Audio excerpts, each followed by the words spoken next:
Bonjour à tous, vous en avez pris l'habitude, mardi 15h30, c'est Canary Play, hashtag FC Nantes, hashtag Canary Play. Ne l'oubliez pas si vous voulez passer en direct dans l'émission consacrée aux Canaries. On va commencer par le premier tweet de cet après-midi. Il est signé Axel Rose qui nous dit « Nantes est inexistant, impuissant, c'est le FC néant. Marre de voir une telle bouse à chaque match. Agir, changer, se bouger, pas tendre les Canaries et les supporters des Canaries par rapport à leurs joueurs et par rapport à leur équipe fétiche. On va en reparler suite à cette nouvelle défaite. La troisième consécutive, c'était à Saint-Etienne, dimanche en fin d'après-midi. Et pour en reparler aujourd'hui, j'ai le plaisir d'accueillir Julien Soyer de Ouest France. Salut Julien. Salut à tous. Avec également Greg Julien, l'homme de la radio de France Bleu Loire-Océan, qui était également du côté de Geoffroy Guichard dimanche. Salut Anthony, salut à tous. Salut Greg. Et un homme qui nous fait le plaisir d'être parmi nous cet après-midi, l'ancien Nantais, l'ancien Canari, Nassim Badri, ancien gardien de but, toujours gardien de but. Toujours. Et on va en reparler puisque Nassim est à la recherche d'un club et il a bien l'intention de continuer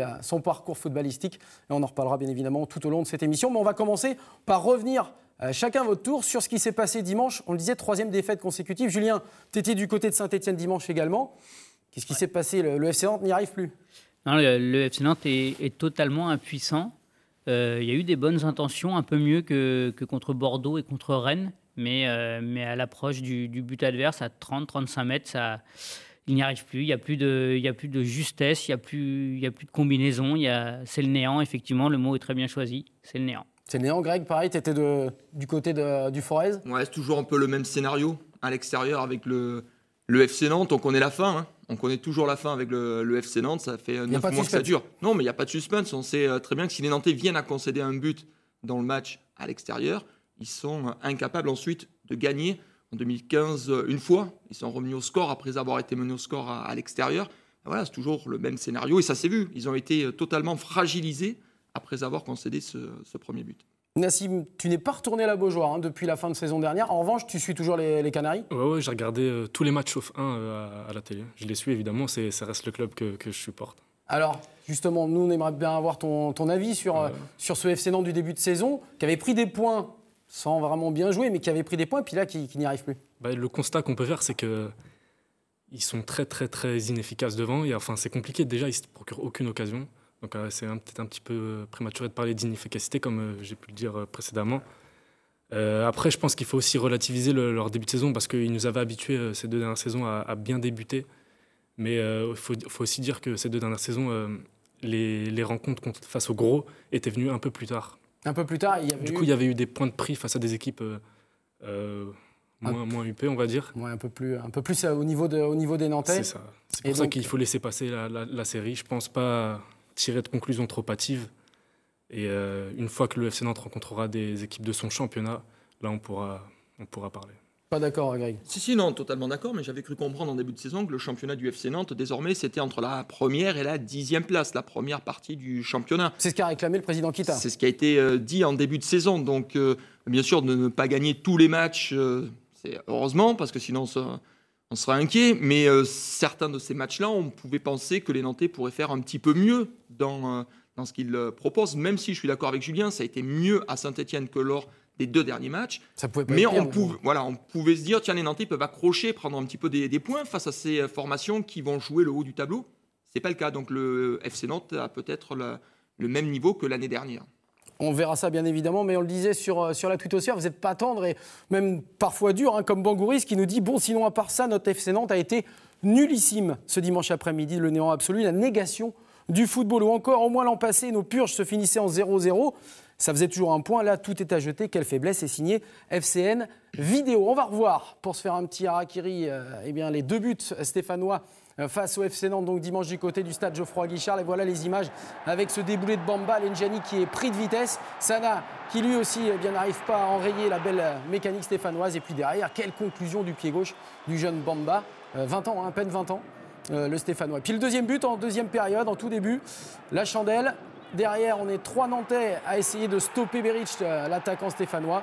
Plus déterminé, visiblement, que les défenseurs nantais, même si là, on voit que Kofi Gigi est bien sur l'attaquant, mais derrière, le contre est favorable, en plus, aux Stéphanois. Et puis, du coup, 2-0, c'est plié. On n'avait pas la sensation non plus que le FC Nantes, j'ai cherché des occasions pour essayer de vous en montrer. Il y a bien une tête de Bedoya sur un centre de Lenjani, mais qui est passé à 3 mètres. Franchement, qu'est-ce qu'il faut dire ? Le constat, il est où comment le FC Nantes peut s'en sortir, Julien? C'est vraiment la source d'inquiétude, c'est que c'est cette absence depuis 3 matchs, mais même depuis le début de la saison, puisqu'ils ont marqué 2 fois sur les 3 premières journées. C'est cette absence de créativité offensive, d'action, d'occasion. Ils ont à peine des situations. Et ça, c'est difficile quand on est dans ce schéma d'imaginer comment une équipe peut se sortir du marasme dans lequel elle se trouve. Hugo Lisoire qui nous dit sur Twitter encore 0 grosses occasions dans ce match. Nantes plus que jamais dans le problème offensif. Que faire? Verretou revient. Bon, c'est bien qu'il ne reviendra pas. Mais c'est vrai que ça peut faire partie des explications, ce manque de lien offensif. Nassim, tu nous disais tout à l'heure, il ne faut peut-être même pas parler d'inefficacité parce que finalement, c'est peut-être en amont que se pose le problème. C'est ça, le constat, tout le monde fait le même, c'est qu'il n'y a aucune occasion. Sur tous les matchs, il y a très très peu de frappes. Et donc ça, c'est un constat. Et maintenant, c'est au staff, je pense, au coach Daracarian et à ses adjoints de trouver les solutions. Mais les pour solutions, amener le danger, voilà, peut-être en changeant de système ou en... Ce qui a été fait en plus, il était passé d'un 4-4 de Losange à un 4-4 à plat à Saint-Etienne. Alors on en reparlera un peu plus tard dans l'émission. Est-ce qu'il y aura un nouveau changement de système tactique? On verra contre Paris. Tu as joué avec tous ces garçons-là de quelques années, tu étais dans le groupe. Le jeu, il n'a pas disparu comme ça, même s'il y a eu des changements, ça jouait quand même un peu plus les années passées. Je pense que Verretou a une grosse perte, parce que c'était celui qui faisait surtout le lien entre l'attaque et le milieu. Après, voilà, il était là, mais non, tu as quand même terminé plus mauvaise attaque la saison passée. Hein. Thomasson, je pense qu'il était là. Thomasson, je sais pas. Thomasson était là pour un petit peu le remplacer. Il a montré de belles choses sur les 2-3 premiers matchs. C'est vrai que c'est un peu plus compliqué ces derniers temps. Après, je pense que c'est au staff aussi de trouver les mots et de savoir trouver les bonnes formules. Voilà. On va voir Totogol 44. La défense, qui était notre point fort la saison dernière, est devenue un vrai gruyère. Alors on parlait de l'attaque qui est inefficace. Il y a toujours un truc alimentaire avec Totogol. Et bien c'est la Toto-alimentation. Mais c'est vrai aussi que la défense, du coup, n'arrive plus à endiguer les assauts adverses. 6 buts pris en 3 matchs. Ouais, la défense prend des buts. Alors on va se poser la question. Est-ce que Lorik Sana, associé à Gigi, c'est mieux que Do, associé à Gigi en début de saison? C'était pas du tout les mêmes adversaires également pour la charnière Do-Gigi. J'ai pas trouvé énormément de vitesse de la part de Lorik Sana. On l'a vu sur les images proposées tout à l'heure, sur le premier but. Est-ce qu'il peut faire preuve d'un peu plus de malice, d'expérience pour amener le joueur vers la ligne? Il se fait avoir assez rapidement. Voilà, c'est pas très concluant pour l'instant. Il y a un garçon qui range son frein sur le banc, c'est Osvaldo Vizcarrondo. Et on aura aussi l'occasion de le rappeler. Mais est-ce que Julien, justement, sur l'action du premier but, Lorik Sana, il n'est pas un petit peu déconcentré en levant le bras pour une éventuelle faute sur Lenjani? Ouais, je pense mais c'est un peu grave quand on connaît son expérience et puis ce pourquoi il est venu là, hein, puisque c'est le joueur, le cadre. Mais effectivement, il passe d'abord. Sa première réaction, c'est d'abord de contester et de réclamer une faute avant de suivre l'action. Du coup, après, il est en retard. Il a peur pendant la petite fraction de seconde où il peut y avoir contact. Il a peur de provoquer le penalty, ce qui aurait pu aussi lui valoir un rouge. Donc, il laisse filer Bamba. Je pense que le point de départ de cette non-intervention, il est sur ce bras levé, effectivement, pour réclamer quelque chose qui n'existe pas, une faute qui n'existe pas sur Lenjani. Ouais, et on va en reparler aussi de Lorik Sana, bien évidemment. Clément 32 qui nous dit que c'est triste, je suis nantais. Mais mon Dieu, il n'y a rien dans le jeu aujourd'hui. Une valise contre Paris, 3 petits points de suspension. Ou alors, Franck Kita qui nous dit, peut-on s'attendre à un changement tactique pour Nantes-Paris? Une défense Sana, Gigi, Visca avec 2 latéraux qui montent, à savoir Sabali et B, si B joue. Ça, évidemment, on va le revoir avec un éventuel, pourquoi pas, changement encore en 3-5-2. On est en train d'essayer toutes les formules. Mais en tout cas, on va écouter le coach Michel Derzakarian. Nassim Badri nous disait tout à l'heure, c'est lui qui a les clés, puisque c'est vrai que les solutions et les mots, c'est lui qui doit les avoir par rapport à ses joueurs. On va écouter sa réaction suite à cette 3e défaite consécutive. On va écouter également par la suite Birama Touré, qui lui a une explication en 10 secondes. On écoute. On joue, on se crée on a mieux animé dans les couloirs, mais il n'y a rien. Il n'y a rien à l'arrivée parce que dans les 16 mètres, tu n'existes pas. Je pense qu'il faut travailler, comme il dit, dans le domaine offensif. On n'a pas d'automatisme entre nos milieux et nos attaquants. Je pense qu'il va falloir travailler ça sérieusement à l'entraînement pour pouvoir marquer des buts. Le lien milieu-attaque est travaillé. Ça veut dire, Greg, que les Nantais ne travaillent pas? Ne travaillez pas. Ça fait combien? 9 mois, 10 mois qu'on entend, après match, toujours le même discours. Problème de justesse technique, il manque du mouvement. Alors, est-ce que Michel Derzakarian a les clés les solutions pour enrayer tout ça, je me pose la question. Ça fait 9 mois que c'est la même chose, que c'est le même discours. Alors, faut-il que les joueurs travaillent plus à l'entraînement, qu'il y ait une séance spécifique, plusieurs séances? On lui a posé la question après le match à Michel Derzakarian. Il nous dit, mais on pourrait s'entraîner 24 heures sur 24, ça ne changerait rien. C'est dans la détermination et la volonté que mettent les joueurs le jour du match. Donc, ça ne passe pas par le travail supplémentaire, selon Michel Derzakarian. Et Nassim, quand on est joueur pro, la volonté, la détermination, on l'a tout le temps. On a envie de bien faire. Bah forcément, et c'est notre gagne-pain, donc forcément, on a envie de se montrer sur notre meilleur jour. Donc après, ouais. En tout cas, moi, l'année dernière, quand j'y étais, voilà, tout le monde était déterminé, motivé à faire la meilleure saison possible. On sait que tu as gardé des liens avec la plupart des joueurs, et peut-être un peu plus chez les jeunes, avec Anthony Walongwa, notamment avec Léo Dubois, avec Valentin Rongier. Ils le vivent bien quand même, ça va? Quand tu as des échanges avec eux, c'est compliqué? Aucun footballeur ne peut se satisfaire de la situation actuelle, surtout eux. Ils ont la chance de pouvoir jouer, de pouvoir s'exprimer. Et forcément, ils aimeraient remporter les matchs. Et tout le monde y gagnerait. D'ailleurs, à Saint-Etienne, est-ce que, messieurs, vous êtes tous unanimes pour dire que Valentin Rongier a certainement été le meilleur Nantais? Ouais, même pas certainement, ouais. C'est le meilleur Nantais, ouais. Il monte aussi en puissance? Parce que jusqu'à 70 mètres du but, jusqu'à 30 mètres du but adverse, les Nantais ont été très bons. Enfin, moi, je trouve, dans l'utilisation du ballon, on a vu des décalages, ce qu'on n'avait pas forcément vu sur les 2 derniers matchs. Et très souvent, qui était à l'origine de tous ces mouvements, c'est Valentin Rongier qui fait un peu la courroie de transmission entre la défense et l'attaque. Alors, il a manqué dans les derniers gestes, dans le dernier geste, comme toujours. Ben voilà, des centres. Juste, bien dosé, bien ajusté. Alors évidemment, c'est Julien Soyer qui est en train de regarder le tweet qui passe en ce moment à l'antenne de Victor Riza, qui nous dit c'est les joueurs qu'il faut interdire de déplacement, pas nous, les supporters, effectivement. Bon, on espère. Ils sont versatiles, les supporters, oui, ça va vite. Parce que si les Nantais gagnent contre le Paris Saint-Germain... on n'aura certainement pas les mêmes... Des tweets différents dès mardi prochain. Effectivement. On regarde un petit point sur le classement pour voir la dégringolade quand même, au niveau, notamment au niveau, pas comptable, mais au niveau des places du FC Nantes. Regardez. 16e place pour le FC Nantes avec ses 7 points récoltés lors des 3 premières journées de championnat. Alors bon, c'est pas encore inquiétant au niveau comptable parce que le Gazélec Montpellier a encore 6 points de retard sur les Nantais, que 3 n'avancent pas beaucoup non plus. Ce qui est plus inquiétant, c'est que la série qui s'annonce quand même, et Nassim en parlait, il va falloir jouer, il va falloir voir les Nantais face à des adversaires directs, mais pour l'instant c'est Paris samedi, c'est Lille mardi prochain. Je pense pas qu'encore ces 2 équipes-là jouent dans la même catégorie que le FC Nantes. Et il y aura un déplacement à Nice également à suivre. Julien, ça veut dire que le coach, il est menacé? Forcément. De toute manière, un coach qui ne gagne pas, il est forcément menacé. On va pas faire comme si on ne savait pas que Michel Derzakarian n'était pas forcément toujours dans les petits papiers de la direction du FC Nantes. Il est obligé de toujours prouver. Donc aujourd'hui, au bout de 4 ans. Au bout de 4 ans. Aujourd'hui... il est d'autant plus obligé de prouver que le groupe a changé, qu'il a un profil, je pense, humain et technique différent, et ce qui va être capable d'utiliser et d'exploiter les forces de ce nouveau groupe pour réussir ce qu'il a réussi les années précédentes. Greg ? Est-ce que tout changer, c'est la solution? Voilà. Est-ce que tout changer aussi, c'est la solution? Parce que là, pour l'instant, Michel Derzakarian, il n'a pas son groupe au complet. Il n'a pas eu un match encore avec... toutes ces recrues. C'est-à-dire que là, il y avait encore 3 joueurs qui étaient absents, Sigthorsson, Adrian, il y avait Sabali.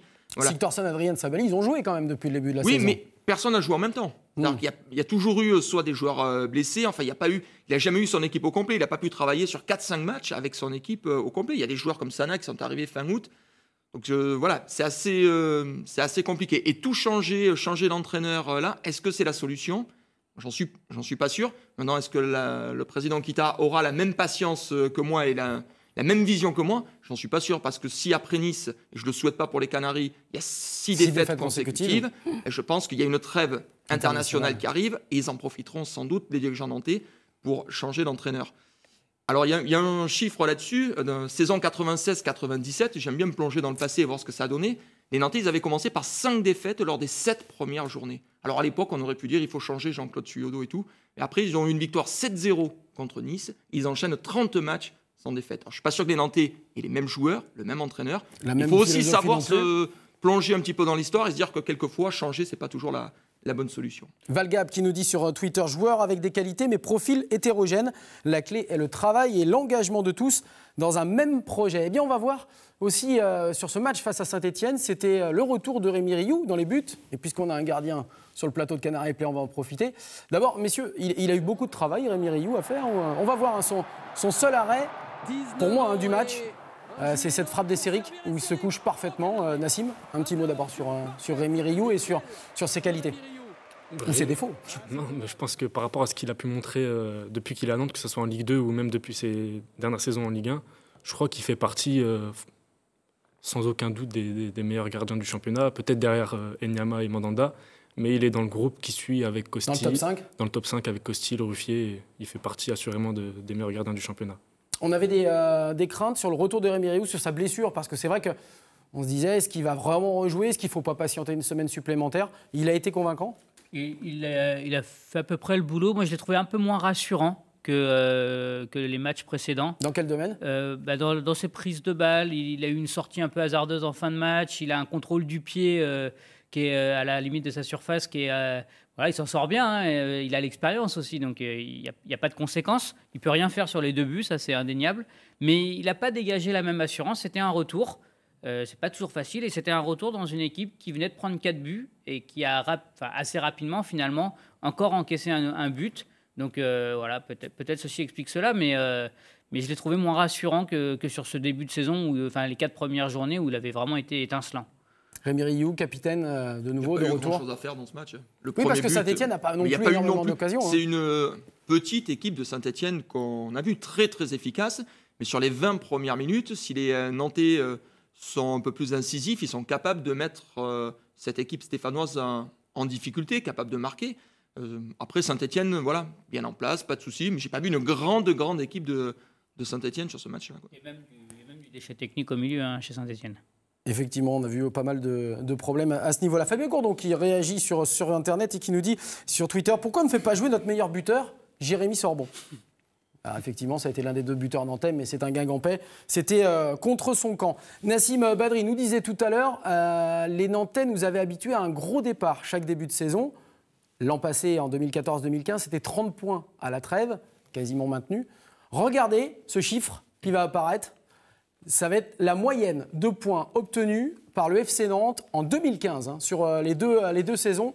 Elle va venir, la tablette, c'est parce que c'est la digestion. Au niveau de... Voilà, merci bien, messieurs, dames. 0,88 le nombre de points en moyenne obtenus par le FC Nantes par match. En 2015, c'est le plus faible total de tous les clubs à l'heure actuelle. 22 points sur 75. Voilà, je vois que Greg a fait les stats aussi. Donc, On s'occupe avec Julien en déplacement. Quand on revient dans l'avion, on essaie de trouver Je crois que c'était pendant le match. Mais des infos. Non, pendant le match, on aurait bien aimé, mais non.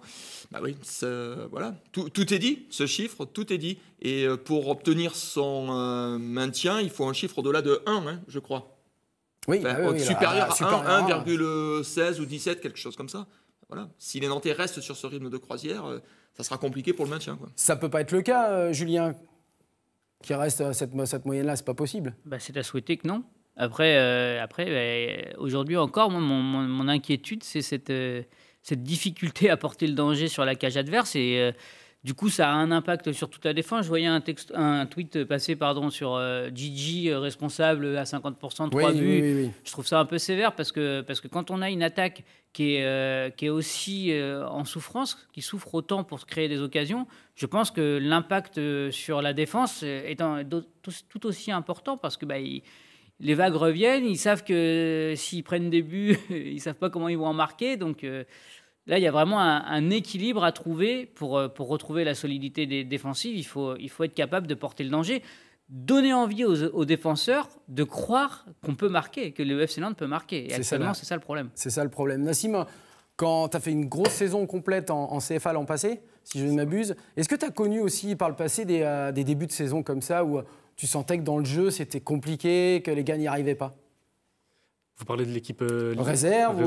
Mais peu importe, après, dans tout ce que tu as pu traverser au FC Nantes ? Non. Pas comme ça ? Pas comme ça, jamais, non. C'est vrai qu'en jeune, on a l'habitude de plutôt figurer tout en haut du classement dès le départ. Mais c'est compliqué quand on est joueur professionnel comme ça et quand on est gardien de but où on a effectivement, comme on le voit avec Rémi, 2-3 arrêts peut-être à faire dans le match ou 2 buts à prendre et un arrêt à faire. Subir comme ça. Enfin, on l'a connu l'année dernière avec la réserve. On a eu une période en hiver où on a eu un trou en plusieurs matchs, on n'a pas gagné. Et vous aussi, comme l'équipe première du coup. Ouais, janvier-février. Pareil, pareil. Et c'est frustrant parce que c'est vrai qu'on n'est pas forcément hyper sollicité et on encaisse des buts, 1 but, 2 buts par match, on marque pas. Et donc ça devient frustrant et forcément c'est pas évident quand il y a le doute qui s'installe chez un joueur. Carlos Roulos qui nous dit Canary Play en voie de synthétianisation, c'est dur à dire. Politique salariale, groupe homogène, musée, Nantes a-t-il perdu contre son modèle, Greg? Ça serait très bien. Ça serait très bien de faire ce qui se passe à Saint-Etienne. Pour les supporters, ils rivalisent, ils sont à égalité. L'ambiance qu'il y a à la Beaujoire, c'est pratiquement l'ambiance qu'on a pu voir à Saint-Etienne. Après, c'est vrai que le modèle est très intéressant, mais ils n'ont pas changé l'entraîneur. Dès qu'ils ont eu une première difficulté, les Stéphanois, ils font confiance à Galtier depuis quelque temps. Ils construisent avec Christophe Galtier. Et le président et Galtier ont une relation main dans la main. On va voir.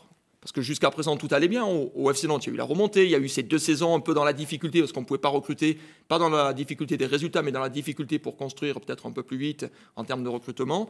Là, voilà. Là, on arrive sur la première épreuve. Est-ce que le président Kita aura la patience ou pas? C'est ce qu'on va voir évidemment dans les prochaines semaines. On parlait de chiffres tout à l'heure.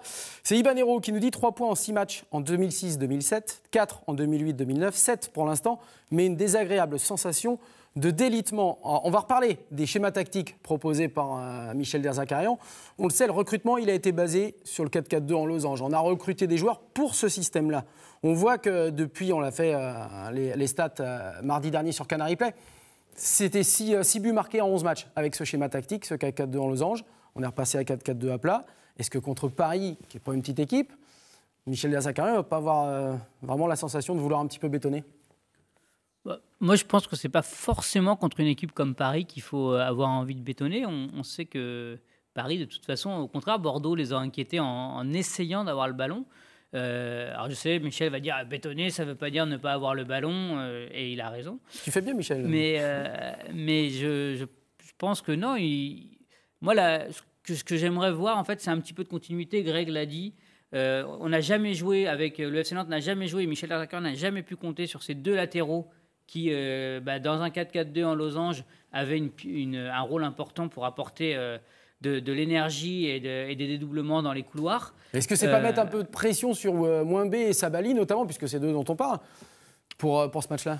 Non, mais je pense qu'il faut essayer d'installer quelque chose, d'y croire, avec, s'il peut récupérer justement Mouimbe, Sabali, Sigtorsson, pas contre Paris puisqu'il est suspendu, mais le match d'après, Salah peut peut-être être mieux servi. Mieux courir aussi, parce que lui-même reconnaissait qu'il a mal couru. Mais voilà, au moins, il s'arrête et il explique les choses, Emiliano Sala. Mais moi, j'aimerais essayer de pouvoir voir un FC Nantes, un 11 de départ, un peu comme on l'a vu sur les matchs de préparation. Le 11 de départ, à l'exception de Sabali, il commençait à se dégager. Et quand Michel commençait un match, il avait son 11 de départ et c'était pas si mal. Alors... Toi, tu veux bétonner, Anthony. Tu veux bétonner moi, je veux rien du tout, moi. Une défense à 5 avec Bedoya derrière. On a déjà vu ça. Oui, c'est vrai. Il y a 2 saisons de ça. C'est le schéma que tu veux. Donc. Effectivement. Non, pas franchement. Moi, ce que je veux surtout, c'est que le FC Nantes retrouve un petit peu de jeu. Parce que c'est vrai qu'il en manque cruellement. Ludo R23 qui nous dit samedi face à Paris, il faut continuer d'essayer de progresser dans le jeu. Un point serait un bonus. Et on continue de parler de Paris et de l'avenir de Michel Derzakarian, puisque Alex Rose nous cite Franck Kita sur la rumeur. Antonetti, puisqu'il était dans les travées de Geoffroy Guichard pour le match Saint-Etienne-Nantes, il n'y a pas de changement de coach de prévu, je dément fermement. Ça, c'est jamais très bon. On sait que quand la direction dit il n'y aura pas de changement d'entraîneur... Ce qui fait le plus mal, c'est quand nous faisons confiance à l'entraîneur. C'est ça. Alors, c'est pas encore venu. Là, c'est le dernier acte. Il habite Vichy, je crois, Frédéric Antonetti. Il habite Vichy, Saint-Etienne, c'est pas non plus très loin pour venir voir un match de foot. Non, puis c'est quand même un amateur de football, donc il a le droit aussi d'aller voir des rencontres. Zubro, il nous faut un match référence, et pourquoi pas contre PSG comme l'an dernier. C'est vrai que les Nantais avaient fait plutôt bonne figure en perdant 2-1, c'était au Parc. Mais c'était déjà en décembre. Il y avait déjà un peu plus de...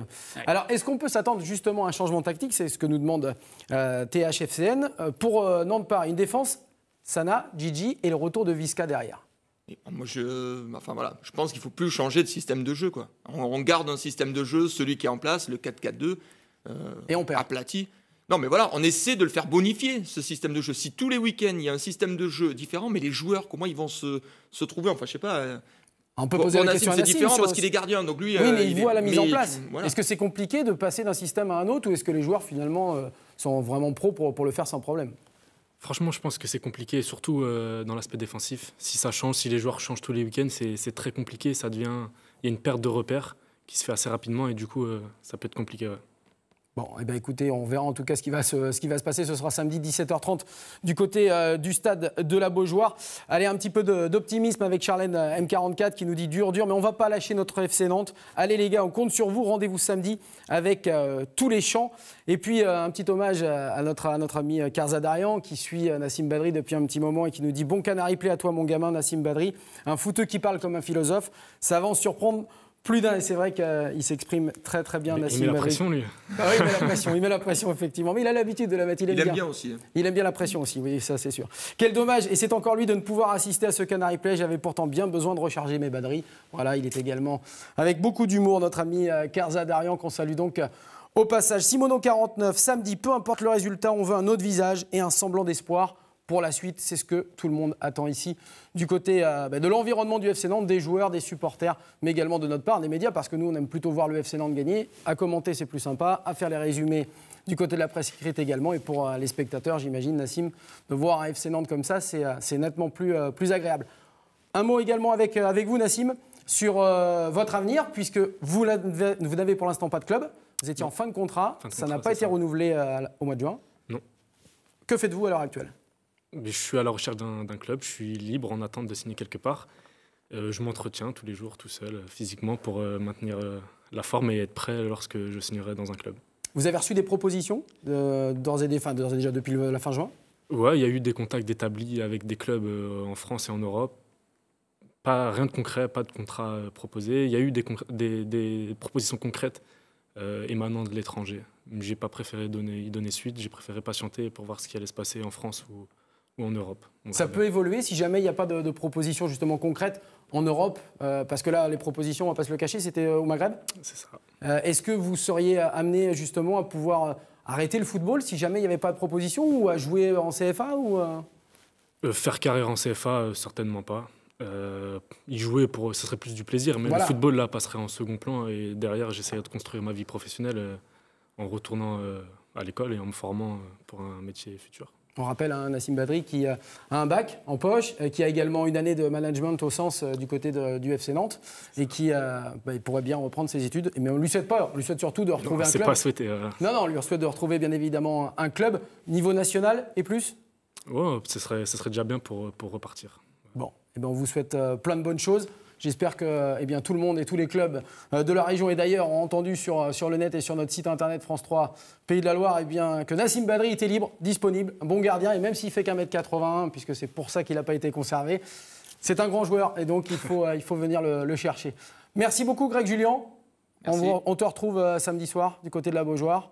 17h sur France Bleu avec Olivier Quin pour le match. Avec Olivier Quin comme d'hab quasiment. Avec également Julien Soyer qui sera à la Beaujoire dans les travées également. Dans cette magnifique tribune de presse réduite, mais on va se tenir chaud là au moins. On va se tenir chaud, je pense. Nassim, tu seras au match ou pas? Non? Devant la télé? Je serai devant la télé. Ouais. Devant la télé. Bon, en tout cas, merci beaucoup pour ta venue. Ça a été un plaisir de te revoir et surtout de savoir un petit peu ce que tu devenais. Donc, on est très contents. Et on te remercie et on espère que ça va aller très bien pour la suite. J'espère aussi.